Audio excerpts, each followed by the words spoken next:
बोल जयकारा बोल मेरे श्री गुरु महाराज की जय। सौभाग्यशाली गुरुमुख हो। मनुष्य देही की पदवी बहुत ऊंची है। इसी जन्म में इंसान मालिक की जात से मिलकर उसी का रूप बन जाता है।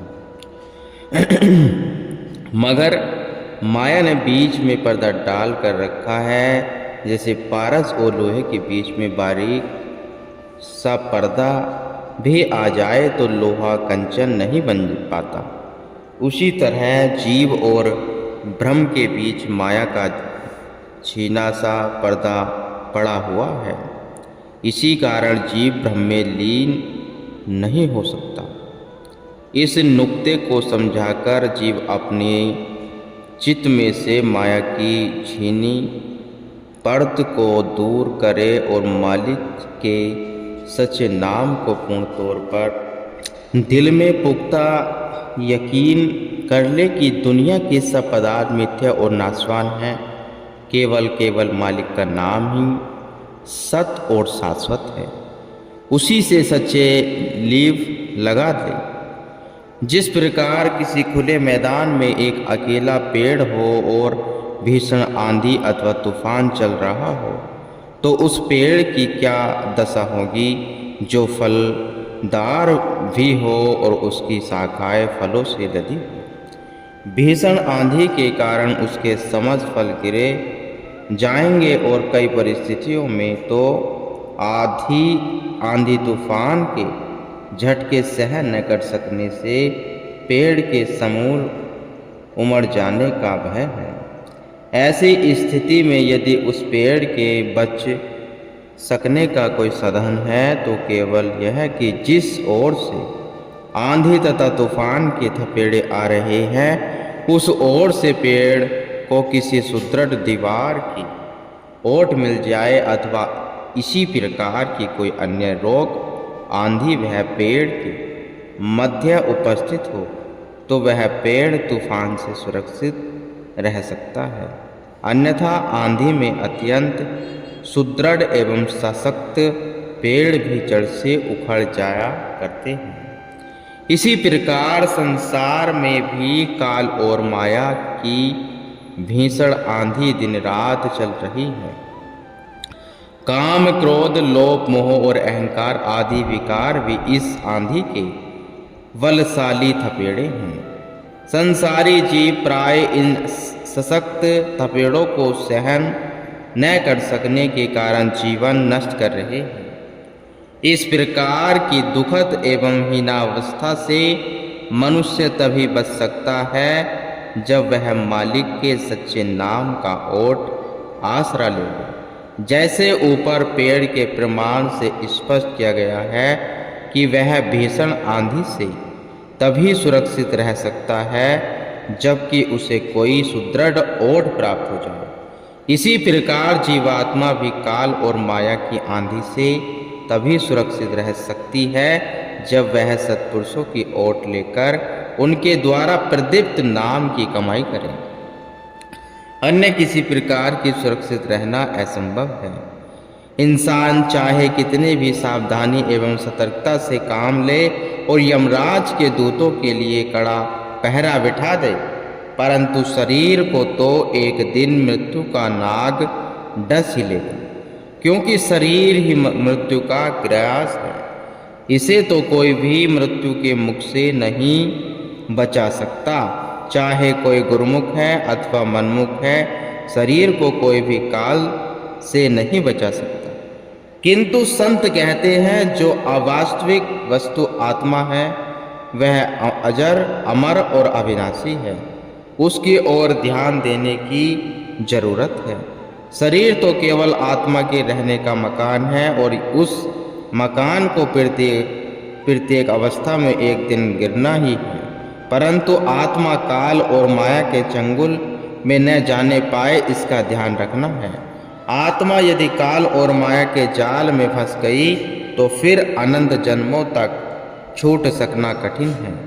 संत महापुरुष आम जीवों को काल के त्रास से त्राण दिलाने के लिए और जन्म जन्मों तक योनियों के कुचक्र में भटकाने से बचाने के लिए सदैव इस संसार में अवतरित होते हैं।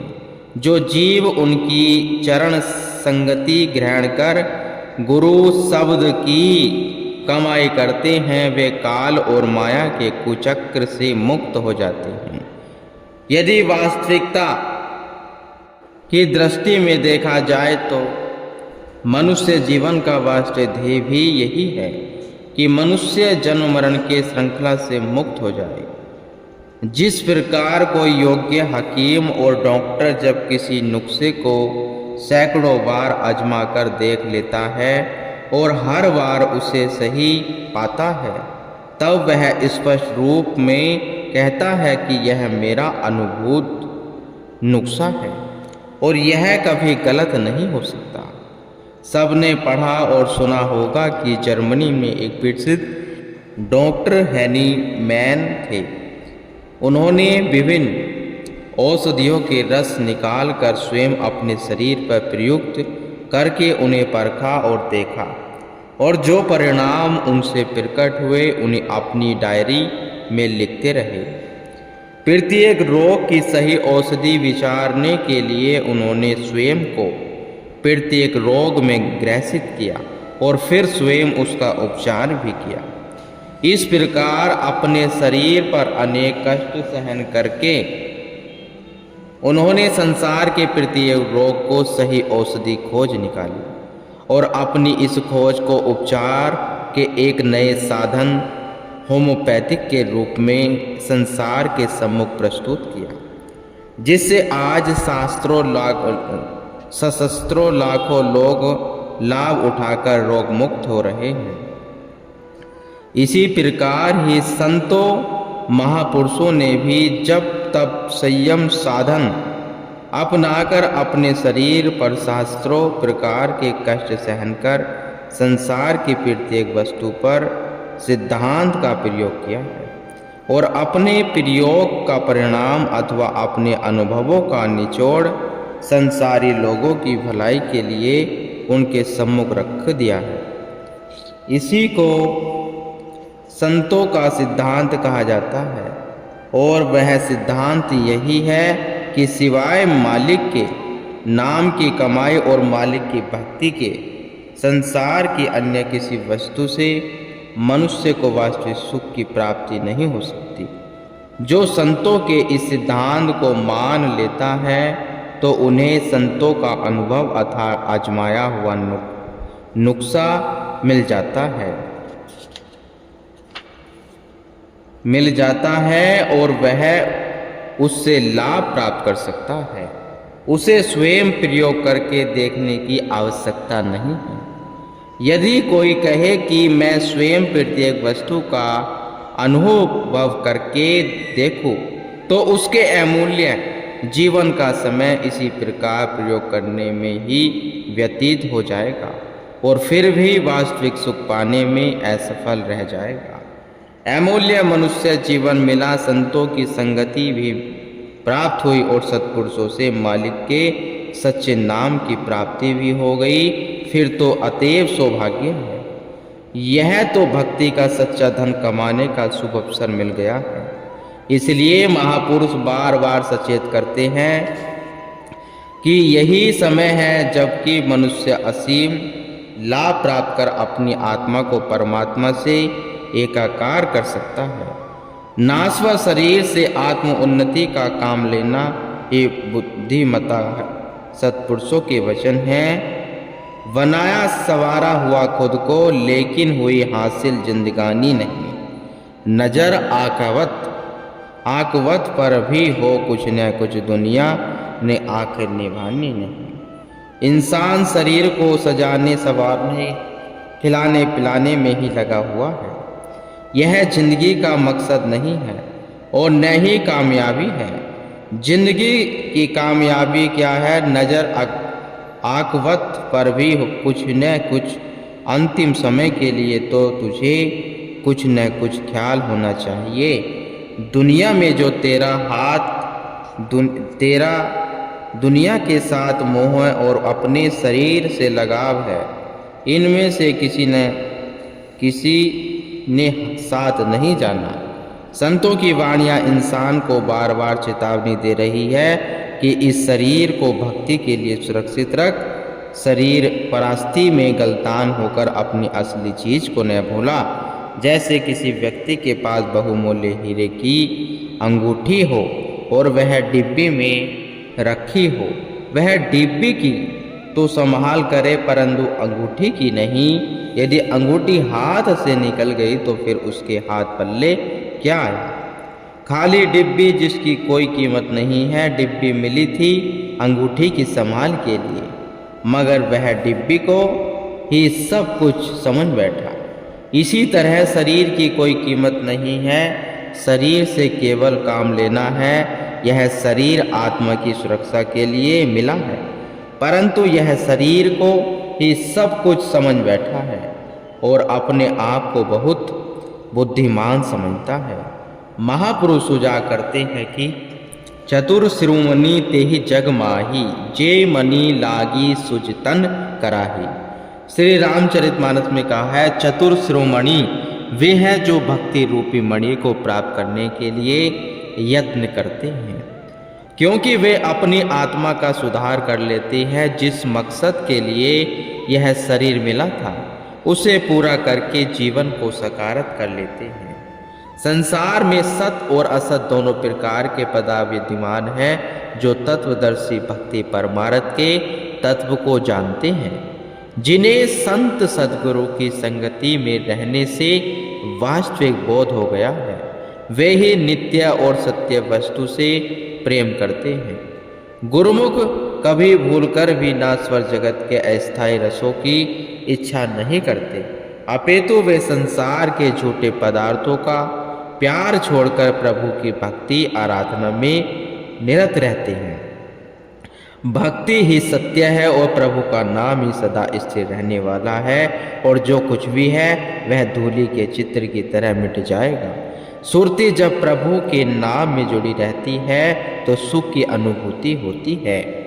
सारांश यह है कि शरीर से तो चाहे मनुष्य संसार में रहे, यहाँ के पदार्थों में विहार करे, आवश्यक कर्तव्यों का परिपालन करे, परंतु अपने मन का लगाव सदा प्रभु नाम से रखे, ताकि उसे सच्चे आनंद की अनुभूति हो सके। जो साधन सत्पुरुषों ने जीव के कल्याण के लिए बनाए हैं, प्रतिदिन उनका पालन करते हुए अपने जीवन को सुख, आनंद और शांति से पूर्ण कर ले।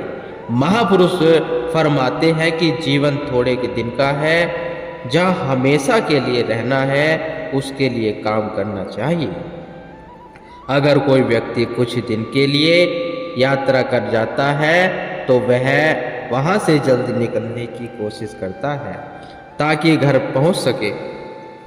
उसे अपने घर पहुंचकर ही आराम मिलता है। ऐसा नहीं होता कि वह यात्रा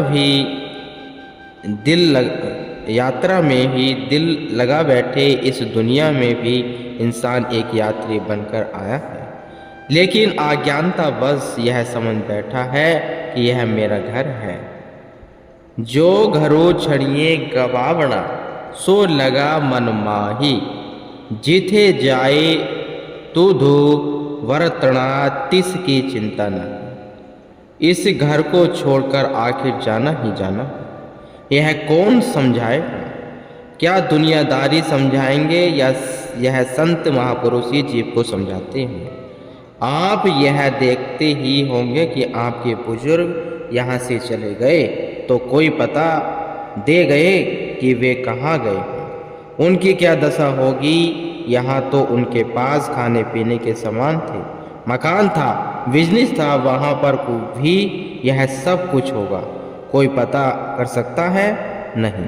इसलिए पहले अपनी पहचान करो, मैं कौन हूँ।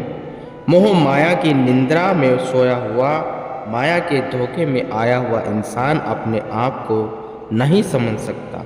वह अपने आप को केवल शरीर ही समझता है।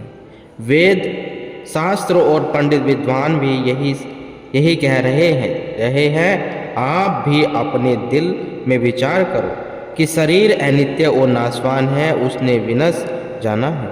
आत्मा नित्य वह चेतन है, मगर आत्मा के ऊपर कर्मों का बोझ है, और क्योंकि शरीर द्वारा जो पिछले जन्मों में इसने कर्म किया उसका फल उसे भुगतना पड़ेगा।